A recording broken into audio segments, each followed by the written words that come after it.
Bonjour à toutes et à tous et bienvenue dans cet épisode spécial de la Minute Rhumato, le podcast de la Société française de rhumatologie. Nous sommes aujourd'hui à Strasbourg, aux Journées nationales de rhumatologie, pour aborder un sujet plus que présent dans le débat public, l'éthique médicale.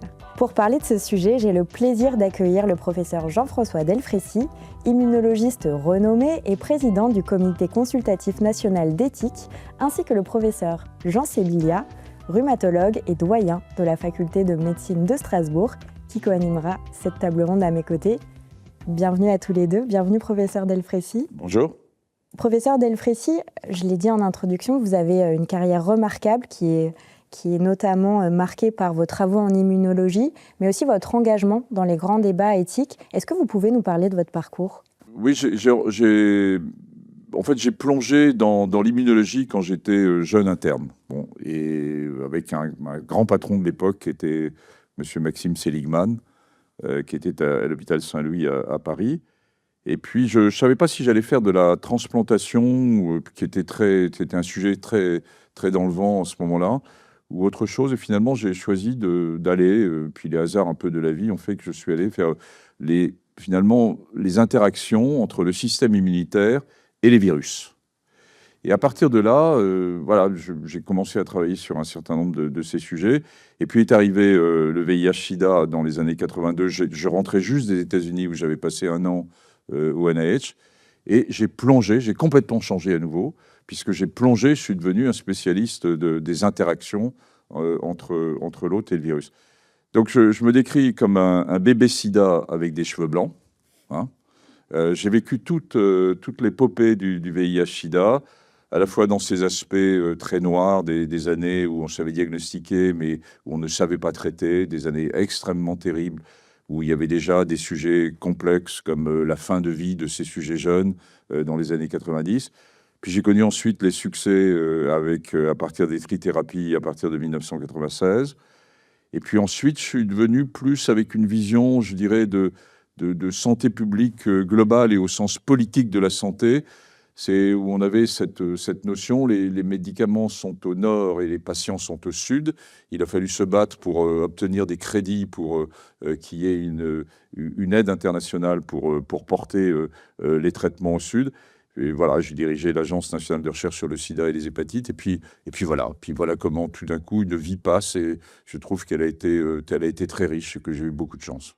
Professeur Sébillia, est-ce que vous voulez rebondir sur le fonctionnement biologie et éthique et les parallèles entre ces deux sujets ? Oui, moi, je suis très sensible, et quand même maître, puisque ça a été Maxime Seligman aussi, finalement, j'ai découvert, et on en discutait avec Jean-François, la vie, c'est des rencontres, en fait, c'est des rencontres clés et qui nous enrichissent, et cette rencontre avec l'immunologie m'a mené à la rhumatologie. Je ne suis pas parti vers les virus, mais vers les grandes maladies auto-immunes, et j'ai toujours été impressionné, émerveillé, même on peut le dire, par le concept d'interdépendance et je dirais de reproductibilité des systèmes. Finalement, de l'inerte au vivant, c'est construit un peu de la même manière, par symbiose. J'évoquais souvent la question qu'il n'y a pas de masse, et la masse est ce qui nous entoure, sans association d'un quark et d'un boson. C'est la symbiose primitive. Après, il n'y a pas d'eucaryote, il n'y a pas de cellules eucaryotes, s'il n'y a pas une petite mitochondrie prokaryote qui nous donne énergie en phosphore dans nos cellules. Et donc, tout est interdépendant et symbiotique. Et le système immunitaire est finalement l'élément d'interface, le logiciel d'interface, à la fois pour la symbiose et pour la protection de nos systèmes. De nos systèmes de l'infiniment petit. L'infiniment grand, c'est les hormones, et l'infiniment petit, c'est le système immunitaire. Donc je trouve qu'il y a une incroyable analogie entre le fonctionnement du système immunitaire et puis finalement le fonctionnement de l'homme et de nos sociétés. Et on peut y faire une analogie et essayer de trouver de la communication, de la symbiose et du débat, parce que le système immunitaire, ça débat en permanence.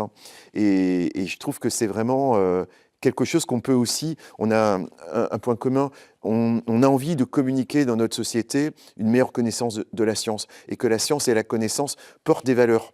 Mais pour ça, il faut l'expliquer aux citoyens dans une démocratie citoyenne qu'on a envie de développer. Il faut l'expliquer avec des exemples simples et des exemples, un sens positif des choses. Et je crois qu'aujourd'hui, malheureusement, notre société nous donne un peu un sens inverse. Et on doit, nous, biologistes et médecins, être capable d'inverser les choses. C'est une forme d'exemplarité que j'essaie de développer depuis longtemps dans mon équipe en rhumato. Et la rhumato est un bon exemple pour ça. C'est pas la seule discipline, mais si on peut aider à ça, en tout cas, j'en serais très heureux. On va revenir justement sur le débat science et politique qui est très intéressant. Mais avant, je voulais vous demander, je l'ai cité en introduction, vous êtes président du Comité national éthique. Est-ce que vous pouvez nous expliquer un petit peu votre mission à la tête de cette institution ? Oui, le CCNE a été créé par François Mitterrand en 1983 à la suite du premier bébé né par fécondation in vitro en France à Clamart. Et il doit s'emparer des grands sujets éthiques que posent les avancées de la science. Puisque la science est en soi source de progrès, elle peut être aussi source de tension. La science ensuite retentit sur le modèle social dans lequel nous vivons. Votre génération n'a pas tout à fait les mêmes envies, et peut-être les mêmes droits d'ailleurs, en fonction de ce que va lui donner la loi, qu'il pouvait y avoir lors des générations précédentes. Mais il reste un certain nombre de grandes valeurs éthiques qui sont fondamentales. Ce matin, j'ai tourné autour de deux grandes valeurs éthiques que sont l'autonomie et la solidarité. L'autonomie, c'est cette vision très individuelle, plutôt à l'anglo-saxonne, qui est de liberté individuelle. Voilà, ma vie m'appartient à tout niveau. J'ai le droit de choisir dans un contexte qui est réglementé, mais c'est mon droit. La solidarité, c'est oui, mais j'ai aussi le droit de penser, d'être solidaire vis-à-vis des personnes les plus fragiles. Et en particulier, en tant que médecin, en tant que soignant, c'est évidemment un des sujets qui est important, savoir s'occuper des autres, savoir que la vision individuelle n'exclut pas une vision plus collective. Et chacun d'entre nous, si on réfléchit, on est égoïste à certains moments, et on a raison de l'être pour notre propre vie, notre vie familiale, notre vie individuelle, mais on est tous aussi avec cette vision collective. Ce que je défends, moi, c'est que on essaie de nous faire croire, les politiques, les médias, que nous sommes rentrés de plus en plus dans une société égoïste et individuelle. Et moi, je dis non. Je dis non, je dis que dans une démocratie comme la France, je vois encore beaucoup de solidarité qui s'exerce et qu'on n'en parle pas suffisamment et que c'est une de nos grandes valeurs démocratiques. Cet aspect de solidarité. On l'a vu au moment de la crise Covid, où on vous a d'un côté des gens de votre génération enfermés, si je peux dire, alors que c'était évidemment très difficile pour vous. Mais en sens inverse, dans la deuxième période, quand il fallait aller voir vos grands-parents, vous avez utilisé les autotests avant d'aller les voir, de faire attention aux plus âgés. Et on voit bien qu'il y avait cet élément de solidarité. Il y a eu aller vers les personnes les plus fragiles. Donc je pense véritablement que la santé et cet enjeu autour de la solidarité est un enjeu majeur de notre démocratie et de construction démocratique. C'est agréable d'entendre des déclarations positives en tout cas. Aujourd'hui, les sujets d'éthique en santé sont multiples, ils sont complexes. Évidemment, on peut parler d'IA. Pour vous, quels sont les grands sujets d'éthique actuels qui doivent être traités ? Alors, on va avoir l'occasion de le faire puisqu'on lance à partir de l'automne, de cet automne, et plus précisément sur le premier semestre 2026, les États généraux de la bioéthique 2026.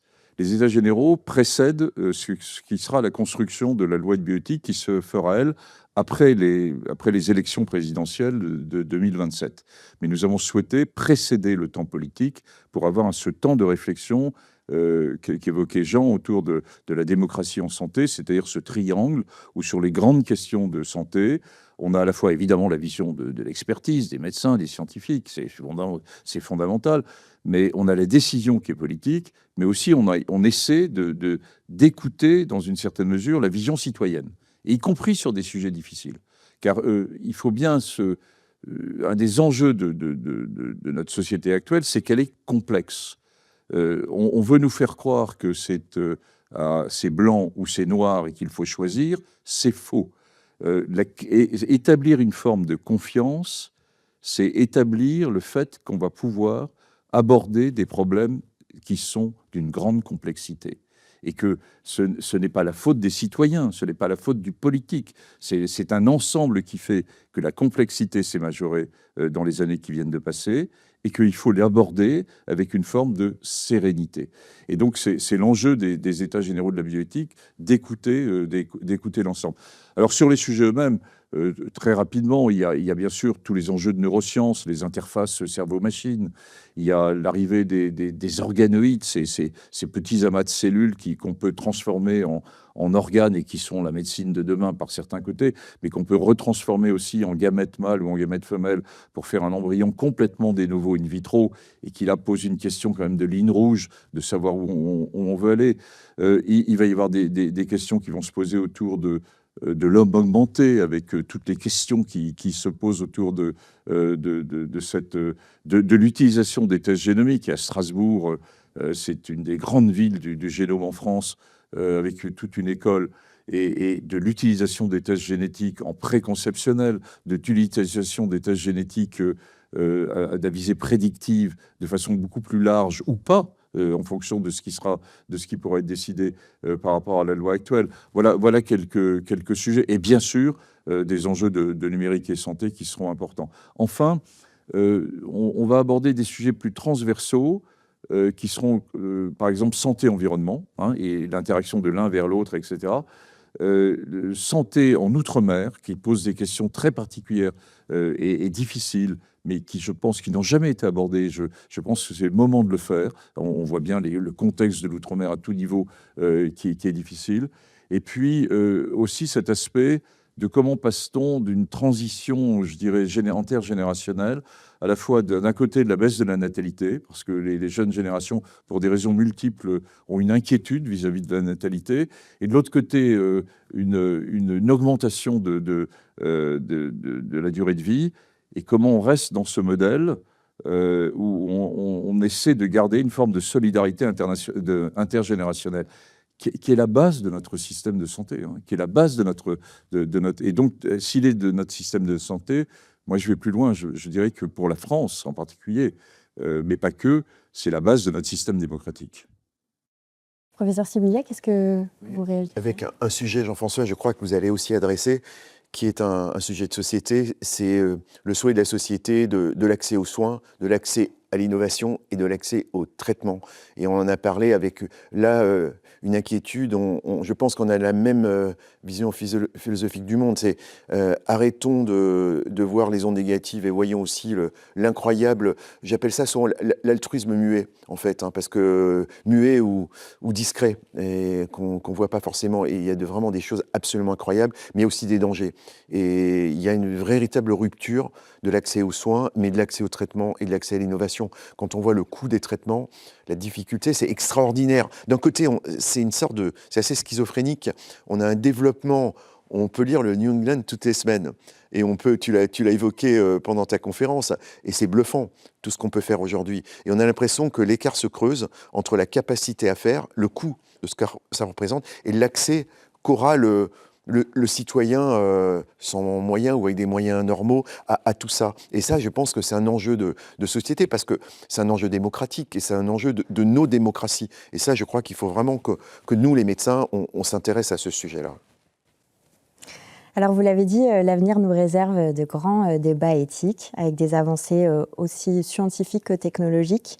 Pour vous, quelles sont les grandes problématiques de demain? Est-ce que la science sera toujours source de progrès, et comment peut-on penser l'indépendance de la science et de la politique? Alors, moi, c'est mon côté positif, je l'assume. Oui, je pense que la science est source de progrès. Mais qu'après une phase assez extraordinaire, où la science a directement été source de progrès, et on le voit par exemple sur la durée de vie dans nos démocraties occidentales, mais aussi dans un certain nombre de pays du Sud, la baisse de la mortalité infantile, c'est-à-dire des marqueurs qui sont des marqueurs durs, qui sont des marqueurs visibles. Eh bien, des études récentes montrent qu'on est probablement à un sommet d'une courbe, et que depuis quelques années, on commence à voir que la science qui progresse toujours, et Jean l'a redit, la lecture des journaux scientifiques le montre, et il y a des productions scientifiques majeures, mais n'est pas forcément source directement de progrès en santé. Et on voit, y compris en France, et c'est encore plus vrai aux États-Unis, qui est le pays même de l'innovation, et avant même M. Trump II, eh bien, on voit une augmentation de la mortalité. La France a baissé, par exemple, aussi en termes de mortalité infantile, hein, sur des chiffres qui sont quand même très troublants. Et donc, on est bien au creux de la vague de quelque chose. Alors ça, c'est un point qui est très important et dont on n'a pas totalement conscience. Une des explications est que on a fait, et notre génération, et avec Jean, on partage la même analyse, nous avons toujours poussé l'innovation. Et nous avons poussé l'innovation, et les médecins ont toujours poussé, je dirais, et c'est normal, c'est notre job, de dire il faut plus de progrès en thérapeutique et dans la prise en charge. Et si l'on regarde comment se font les progrès de la santé, quels sont les déterminants de la santé, les déterminants de la santé, le soin et les médicaments ne représentent que 20% des progrès en santé. 80% des progrès en santé sont liés aux aspects des progrès de l'alimentation, des progrès de l'environnement, des progrès donc à d'autres déterminants. Et on sait par exemple que, je ne sais pas s'il y aura une prochaine pandémie liée à un virus X ou Y, il y aura en tout cas une prochaine pandémie qui sera l'obésité et les maladies métaboliques dans les pays du Sud global. C'est-à-dire qu'on passe d'un côté où on a connu des problèmes de nutrition et d'insuffisance d'accès à la nutrition, et au contraire, finalement, la maladie du Coca-Cola et du hamburger. Donc, probablement, dans les années qui viennent, mais c'est une vraie révolution, parce que 90% des budgets en santé en France sont consacrés aux soins, moins de 10% à la santé publique et à la prévention. Et il faudrait progressivement faire monter le budget consacré à la prévention de façon plus significative. Et vous voyez l'extrême difficulté, car dans le même temps, on a l'arrivée de l'innovation. Et donc, comment vont se faire ces choix ? Comment vont se faire ces choix ? Et c'est une grande discussion. Ces choix doivent être faits, bien sûr, décidés par le politique, mais le politique a une vision à court terme. Il voit les choses à 2 ou 3 ans, le temps de son élection. Alors que là, on est dans une perspective de 10, 20 ans. Il doit être fait par les médecins, mais qui sont partie prenante. Il faut qu'il soit en partie fait par les citoyens, parce que ce sont des enjeux de société qui sont majeurs. Donc, je me résume entre laisser une place à l'innovation, et en particulier pour les plus faibles, et pour les patients qui auront peu de moyens, et de l'autre côté, s'intéresser de façon beaucoup plus importante aux enjeux de prévention. C'est absolument passionnant de re-questionner la question du progrès. Je pense Étienne Klein a pas mal parlé de la notion de progrès avec un grand P, hérité du siècle des Lumières, et qui disparaît un petit peu depuis 2 décennies au profit de la vision de l'innovation, qui est une innovation réactive pour répondre à des besoins. Je pense j'avais 2 commentaires tout à fait totalement en phase avec toi, Jean-François, mais 2 commentaires sur réactiver peut-être la notion de la vision du progrès, de la vision sociétale du progrès, qui est quelque chose qui va transformer notre société en une société meilleure. Et dans cette notion du progrès, il n'y a pas que l'innovation. Ça, c'est un premier point qui me paraît fondamental. Et le deuxième point, dans cette notion de progrès et de bien-être, la définition de l'OMS en 1946, le bien-être, il est le corps, l'esprit et les déterminants psychosociaux qui font 30% de toutes les maladies chroniques. Et si on veut aller vers un progrès, un bien-être, et que notre monde, notre planète la vie existe peut-être que sur celle-là, dans une grande partie de l'univers, on a intérêt à préserver ça par une innovation et un progrès frugal. Et je pense qu'on a les grands déterminants de l'amélioration de la condition humaine sur la planète, c'est des choses extrêmement simples. C'est pas de guerre, l'accès à l'eau et l'accès à l'énergie. C'est pas les médicaments, et c'est même pas la santé. Donc il faut quand même qu'on garde toujours ça en tête dans le concept de solidarité, qu'on garde ça en tête. Et le progrès et l'innovation, elle peut être frugale, et on a peut-être intérêt à avoir une vision d'évolution avec un progrès d'innovation technologique dont on a besoin. Ça fait faire des trucs de dingue, mais aussi un progrès de l'innovation frugale qui permet en fait d'aller vers et d'attirer les gens qui ne pourront pas, forcément, parce qu'il ne faut pas se leurrer. Tout le monde ne pourra plus avoir accès, c'est déjà le cas dans plein de pays, et notamment, on parlait des États-Unis, avoir accès à toutes les nouvelles technologies dans des maladies graves. Bon, alors il faut vendre sa maison, vendre sa voiture, vous imaginez, et c'est un grand pays dont on parle. Donc ça, il faut qu'on l'ait en tête, et les médecins doivent l'avoir en tête, enfin, les médecins, en tout cas ceux qui ont envie d'être en interface avec la décision. Je ne dis pas la décision politique, nous ne décidons rien, mais en tout cas, on a envie de donner des conseils et de montrer notre vision. Et ça, c'est quelque chose que j'adore chez Jean-François, parce que c'est un exemple pour nous, une inspiration pour nous, d'être capable de porter ces messages-là. Chacun à sa mesure et à sa manière, évidemment. Eh ben, un grand merci à tous les deux pour cette discussion passionnante. Oui, au revoir. Au revoir. Chers auditeurs, j'espère que cet épisode vous a plu autant qu'à nous. N'oubliez pas de vous abonner à la Minute Rhumato sur vos plateformes d'écoute préférées et de nous retrouver pour notre prochain épisode. À très bientôt.